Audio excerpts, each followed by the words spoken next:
Alex Shurikat presents my very emotional parody audiobook, Steamgelion!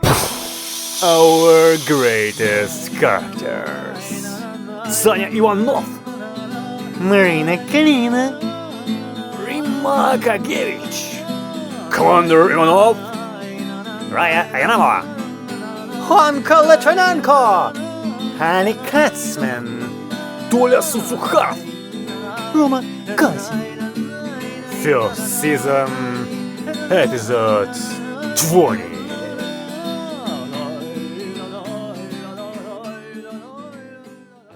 And again, the bright red Pavetta vehicle smoothly raced along the evening highway. Lanterns fly by like bright meteors. Happy Kamarina, with a medal on her chest, held on to the steering wheel with one hand. Kotagevich was sitting nearby and not daring to put on the award. She tremblingly held it in her hands. Marina, Kotagevich called at last. How about a drink? To celebrate medals. No, sorry, another time. Do you have business? Business? Oh, my Kremlin, of course not. I'll give you a ride and go to my Romantian. Komitagevich was silent for a moment, and then asked. You will not ask about anything? I won't. Komitkalina replied nonchalantly. 10 minutes later, Rimagagevich looked towards the receding Pabeda vehicle and said, Yeah, she received a medal and immediately ran to her boyfriend. However, she turned to a liquor store towering behind her. It's not for me to judge her. Later, Comet Cousin and Comet Kalina, in Comet Cousin's chic apartment, were doing something maybe even natural, but apparently not very decent. Comet Kalina sighed wearily. Romantian, what's enough? I can't take it anymore. No, Marina-chan. He said excitedly. One more time. But only the last one. If Rima finds out, she will again say that I am too slutty. Yes. Comet Cousin gathered his strength and took another cake from the table, aimed and slammed it right in the face of Comet Kalina, who was standing by the wall, wrapped in a sheet. Hitting the target, the cake slowly fell off and fell to the bare floor. Comet Kalina dried her face with a towel and asked, Well, are you satisfied? Yes, I am, my love. Such a relief. Okay. Then tell me.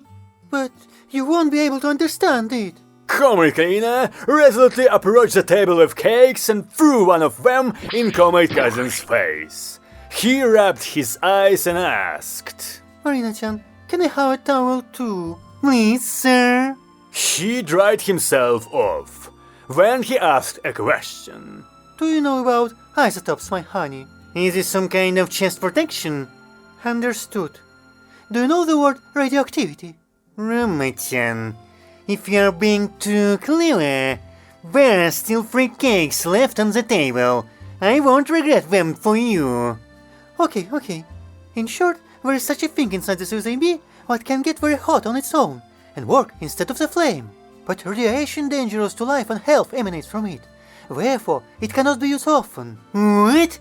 Do you want to say that my son constantly rides on such a powder keg? Yes, he does, but in general, everything is reliable and... Wait, what kind of harm to health from this radiation? Oh, hair can fall out and... Comet Cousin looked down at himself. Comet Kalina also looked there and was horrified. What, it can fall off? Almost. Are you all out of your mind? It's a major secret, Marina. You must be silent about the fact that you know this. I won't survive if you get executed. Even if I soon... Comet Cousin didn't finish something, but he said his words so sincerely that Comet Kalina felt a very warm wave and, embracing him, pressed him to herself. Okay, my bunny. Let's go to the bathroom. Poor Tola, in his white uniform, which was now in the medical and preventive sanatorium named after the cap of Vladimir Ilyich, wandered along the cozy corridors of the sanatorium and looked dejectedly at the floor. Suddenly a nurse approached him, dressed in a pioneer uniform with a very short skirt and deep cleavage, and said, Tola-chan, a guest has come to you. He wants to talk to you a little. "Who is he?" Tola asked whiningly, not paying attention to the nurse's erotic details, prescribed for all nurses and doctors of this government sanatorium. He introduced himself as Comrade Swistulkin. I don't know such Swistulkins. Well, in that case, just get to know each other. He's kind. Tola looked at the face of the nurse in disbelief, but then nodded in agreement. The nurse escorted Tola into the living room, one of the walls of which was decorated with a very large painting depicting Lenin speaking from an armored car. Comrade Swistulkin in civilian clothes was sitting on the couch under his picture. And now, here's our Tola. The nurse purred, putting Tola next to her. "Thank you," said Comrade Swistulkin, trying to look away from the nurse's miniskirt. Turning gracefully, the nurse walked away with a playful gait. Seeing what Comrade Swistulkin continued to look at the door through which the nurse had come out, Tola coughed. Comrade Swistulkin shuddered, got up, went up to Tola, held out his hand and said, "Hello, sir. My name is Junior Lieutenant Swistulkin." "Hello, sir," Tola answered wearily, shaking Swistulkin's hand. "I'm Tola Suzahav. Please do not worry, I just came to ask you a couple of questions. Let's sit down." They settled down on the sofa. Comrade Swistulkin continued. "I'm investigating the case of the destruction of the Soyuz AG. You must have heard about this incident." "Yes, sir. I heard something." "Then could you tell me where you were at the moment when the Soyuz was destroyed?" How should I put it? I was in its cockpit." "Is there anyone who can witness this?" "So, the Red Army soldiers who pulled me out, sir." "Very well. I asked just to verify, please understand me. Next question. The report states that the Soyuz AG is out of control. Can you confirm this, sir?" "It's not completely out of control, sir." "Oh, please explain." "I was distracted. I was captured by Playboy, sir." "Excuse me, what is Playboy? I studied German at school." "Well, it's an American magazine. A lot of them fell on me in the cockpit and I got carried away with them. I didn't want to, sir, but I couldn't tear myself away. It was beyond my strength. I swear by the mausoleum." "Oh, I understand you. But where is even one of these magazines?" "All the magazines are now with the soldiers.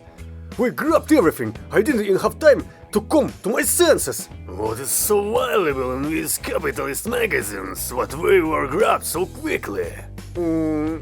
There are interesting photographs, sir.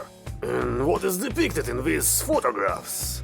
Tola glanced sideways at the door and then moved up to Comrade Swistulkin and whispered the answer in his ear. "We found Pandis!" Comrade Swistulkin jumped up. Scrolling through some plan in his head for a second, Comrade Swistulkin headed for the exit and said over his shoulder, "I urgently need to go to the Red Army.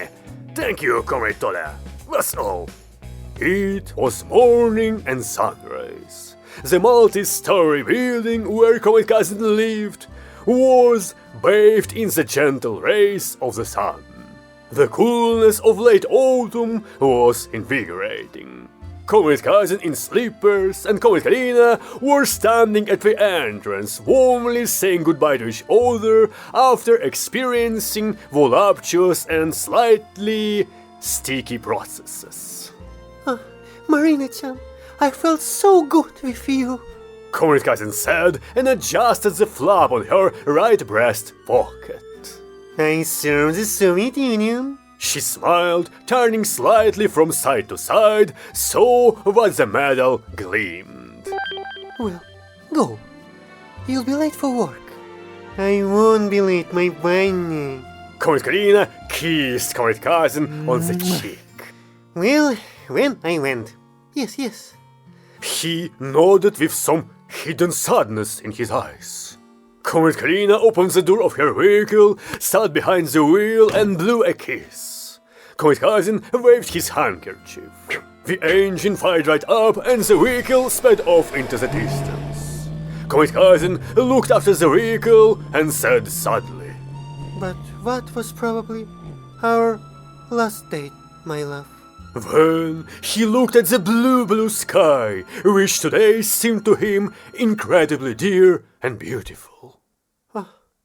Looks like a wedding ring, he said, speaking of one of the clouds. Then suddenly a suspicious black Volga car drove up to the entrance and some rather white lady in a white dress, strongly reminiscent of a wedding dress, jumped out of it. Jumping up to Comrade Cousin, who did not even have time to utter a word, the lady scooped him up in an armful and dragged him into the car. The door slammed and the Volga car sped away in an unknown direction. At the entrance, only Comrade Cousin's left sleeper remained lying. It was lunchtime. Comrade Ivanov, after a dense satisfaction of hunger, settled down in his working office with his feet on the table and, looking at the ceiling, reminisced about his turbulent military youth. 1941. Here he is, a brave officer in the prime of life and courage, walks through the wonderful capital of his homeland. The spring sun shines brightly. The snow on the streets has long since melted, and all the water it ran into the seas and oceans. Happy faces around. Hundreds, thousands of happy faces of Soviet people. Everyone is full of hope and plans for the future. No one yet believes that Germany will go to war with the Soviet Union. Here he's walking past the police building. Two people come out of the entrance. An elderly man and a young girl with a long plaster on her cheek. Comrade Ivanov hears their dialogue. My poor girl, I do not believe that you got drunk and got into a fight. These bastards, even a word did not let me say. They attacked me at once, but I am not used to being laughed. Stopping, Comrade Ivanov turns around, sees the girl with the plaster, and suddenly realizes that this plaster is on her cheek, the most beautiful of all the plasters that could exist in the whole wide world. Yes, it was her, mom of Sanya, and the short-lived wife of Comrade Ivanov. The outbreak of war separated them, and the super popularity among the soldiers, which this lady, who became a theater actress, achieved, spoiled her character. Subsequently, she even abandoned the child, and little Sanya was sent to his father's relatives in Siberia. Emerging from the memories, Comrade Ivanov removed his feet from the table and rummaged through the drawers of the table, hoping to still find at least a small photograph of his ex-wife to cheer it up. But these searches were not successful. Pushing the bottom drawer shut with a bang, the man began to remember further. 1945. Japan. Hiroshima City. A huge humanoid robot, the newest US secret weapon, lands right in the center of the city. But there was some unforeseen critical breakdown, and this terrible combat machine was unable to complete its combat mission. the robot simply froze in place, unable to take even a step or a shot. The United States was forced to make a desperate decision, and in order to cover the tracks, they dropped an atomic bomb on their robot, which burned it to the last screw. Subsequently, these facts were covered with a gift of secrecy, presenting everything in history as if it were just a nuclear bombing of the Japanese city. But in the Soviet Union it became clear, even then, that this was the beginning of a new struggle.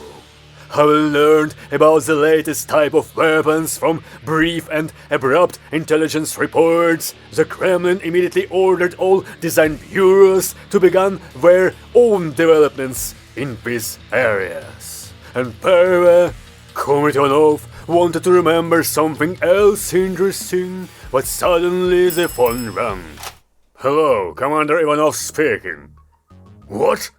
Comrade Cousin was kidnapped? Who is the suspect? What is the evidence for this? What? Yes, it's her thing. So, clearly, you are right. Don't you dare! I'll do it myself! Hung up, he straightened his uniform and glasses, and then he took a short breath and left the office. Comrade Kalin at that time was sleeping nonchalantly on a sofa in the restroom, reclining with her submachine gun in an embrace.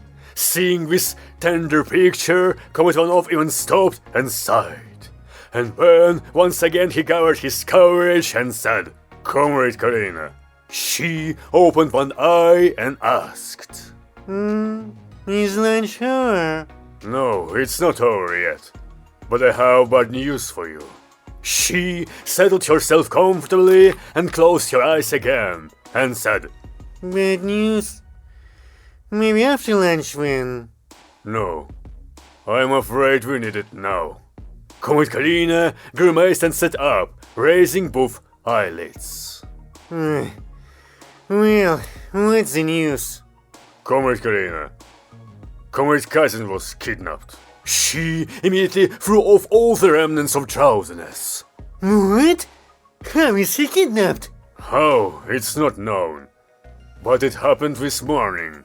Comrade Karina jumped to her feet and cocked the bolt of her weapon. Well, why the hell are we still here? Comrade Ivanov put his hand on her shoulder and said, Please, have a seat, Comrade Karina. I have to tell you something else. What? You are the prime suspect, Comrade Karina. What? Why the hell would I kidnap my own lover? You are the only one who entered his apartment. All evidence points to this. What kind of evidence? Your legendary panties with a sickle and a hammer were found in Comrade Cousin's apartment. It was my present. So what if we weren't found there? How can this indicate that I kidnapped him? Comrade Karina, believe me, I'm on your side. And I hope that everything will be resolved soon. In the meantime, hand over your weapons and belts. You're under arrest. Blaming himself endlessly for putting the irreplaceable subordinate under arrest, Comrade Ivanov sat in his office with his head in his hands.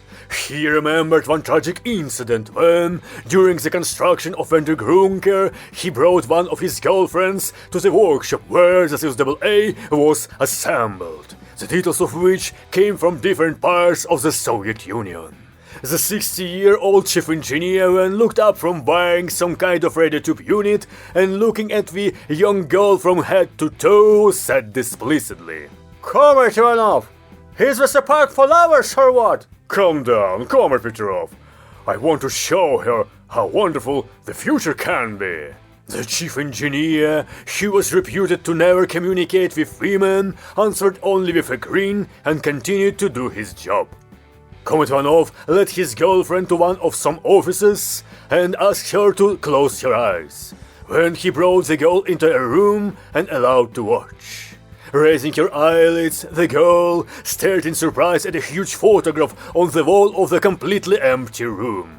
This fuzzy and almost overexposed black and white image was of some kind of huge humanoid machine. What is this? The girl asked. This is, my dear, what caused the US nuclear attack on Japan. We name it the First. This is an American combat robot. Prototype. The robot was not tested enough before being sent into battle and could not take a step. And this picture of an unknown Japanese miraculously survived the explosion of the atomic bomb which the Americans dropped, so that the robot would not fall into the wrong hands.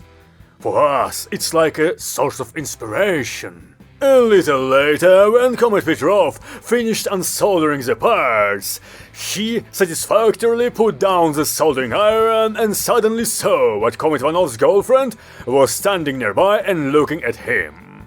Comet Petrov tried to show friendliness on his face and asked, Young lady, are you lost? It's none of your business, you old fool. She replied. Sorry, what? Are you deaf too? I say it's none of your business, you old fool. I am starting to get angry. You shouldn't call anyone an old fool.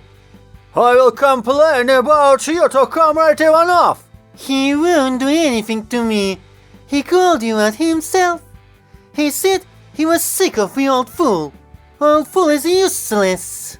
Comet Petrov stupefied crouched his head. In his head, these miraculous words began to repeat in the performance of the young girl who grinned and proudly laughed. Trying to calm down, she reached for a glass of water, but mistakenly grabbed a glass of pure alcohol and drank it. Having gone wild in 1 minute, she destroyed all the electronic equipment available in the workshop and fell asleep on the floor. The phone again prevented Comet Ivanov from remembering some other nasty thing. He picked it up and said, Speaking. Hi, Dad! Hello, son. How are you? Everything is fine, but Aunt Marina spent the night at Uncle Roma's today and therefore was not at home. Could you invite her to the phone? Sorry, son, but I can't. You see, Comet Kalina has been taken into custody. How to taken into custody? For what? She is suspected of kidnapping, son. Barely having endured until the end of the last lesson, which was labor, Sanya rushed to the Undergrunker with all his might. Anka and Raya, naturally attending a labor lesson in another class, were not informed by Sanya about such a terrible turn in Comet Kalina's fate and therefore remained at school. Having met his father, Sanya demanded permission from him to meet with Comet Kalina, and having received it, Sanya rushed along the corridors towards the guardhouse. On the way, Comet Agevich came across him and asked him to come later to her workshop. The dungeon in which Sanya's beloved commander was imprisoned turned out to be a completely normal solitary cell with all the amenities. The only inconvenience was its front wall, which was a lattice of thick rods, painted blue and yellow flowers. Comet Kalina lay on the couch with her hands behind her head and her legs crossed, swaying her feet. Jumping up to the bars, Sanya grabbed the bars and cried out. Aunt Marina, how did this happen? She noticed the visitor and, smiling, got up. In view of the absence of trouser bell, the pants from her immediately fell off. Pulling her pants back and supporting them with her hands, Comet Kalina went up to Sanya. It just happened, Sanya. She said carelessly, looking at him. What will happen now? Oh, my Kremlin. Nothing will happen, sir. I didn't kidnap anyone. We'll figure it out, I guess. But we studied in history that in our country a lot of people were shot for no particular reason and without trial. Oh, Sanya, you said so as if we were already taking me to be shot.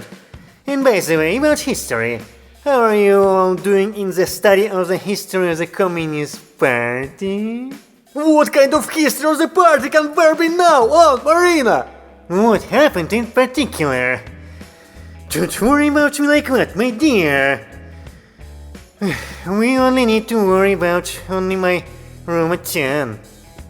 Comrade Cousin at that time, in a black suit, with a tie and with a bouquet of flowers, was standing at the door of the registry office. Then, at the entrance of this most important institution, the black Volga car stopped and the white lady in the wedding dress and veil got out of it. You're fast. Comrade Cousin muttered displeasedly. The car door slammed. Having hardly calmed Sanya, Comrade Kalina sent him home and again lay down on the couch. Running her hand over the medal, she suddenly felt that there was some object in her breast pocket. Putting her hand in there, Comrade Kalina with surprise pulled out an unfamiliar folded piece of paper. Unfolding it and even sitting down, Comrade Kalina read this letter writing by Comrade Cousin's hand. Hello, my dear Marina. Probably, by the time you read this, my life will already be turned into an eternal nightmare. Forgive me, I probably should have told you, but I couldn't, because I loved you more than my motherland. It is bittersweet for me to talk about it now, but my parents promised long ago to marry me to a daughter of their good friends, and I can't resist their will, even though I hate my fiancé. Nothing can be changed. Our application to the registry office was filed exactly a month ago, and most likely now I put my signature in the marriage register by force. But our cause is right, Marina-chan. The enemy will be defeated. Victory will be ours. I believe in you. I believe in love. Goodbye. Postscriptum. I raised piglets. Sanya knows where we are.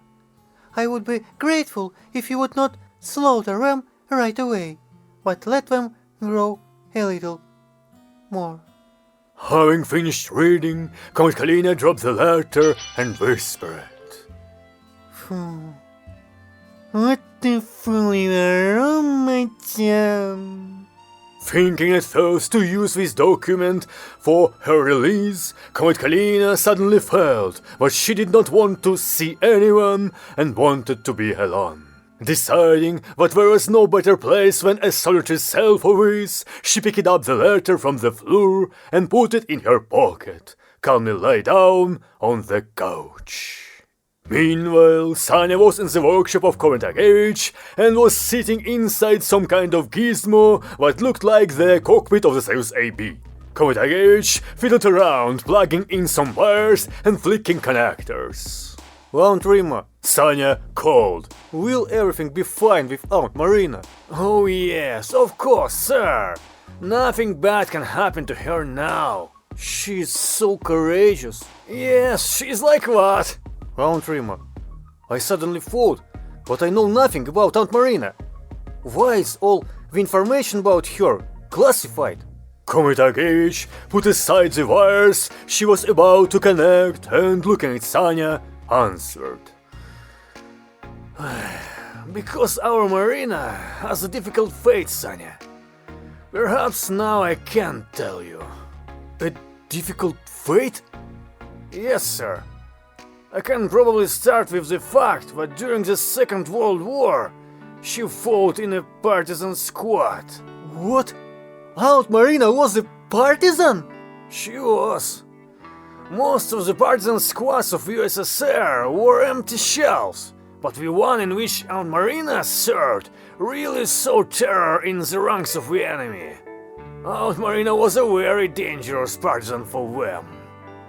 But in 43rd year, she was severely shell-shocked in a battle, and she couldn't talk for 2 years. She was sent to the rear, where she studied and trained a lot to become an officer and return to military affairs again. But the consequences of her shell-shocked completely disappeared only in the summer of 45. By the way, what submachine gun what she constantly carries with her was her personal weapon. When Marina was still shocked, she gave the submachine gun to the brother of her father's wife's aunt, and he reached Berlin with it, and then returned it. Oh, her Aunt Rima! Aunt Marina was even shell-shocked? Yes, she was. Shell-shocked and wounded. But despite this, she was able to convince the KGB personnel department that no old wound would prevent her from fulfilling her military duty. She also served in the KGB? And where to, Sanya? And it was precisely for her excellent service in the KGB that she was sent to the Star. But why is she only a senior lieutenant? And has she never been awarded a medal before? She does not like to wear her old awards, as we remind her of a difficult past. But if you ever see her in full dress, you'll just gasp, Sanya. And about the promotion in rank, I already said, she sometimes gets drunk and begins to quarrel with her superiors. But don't scold her for drinking so much.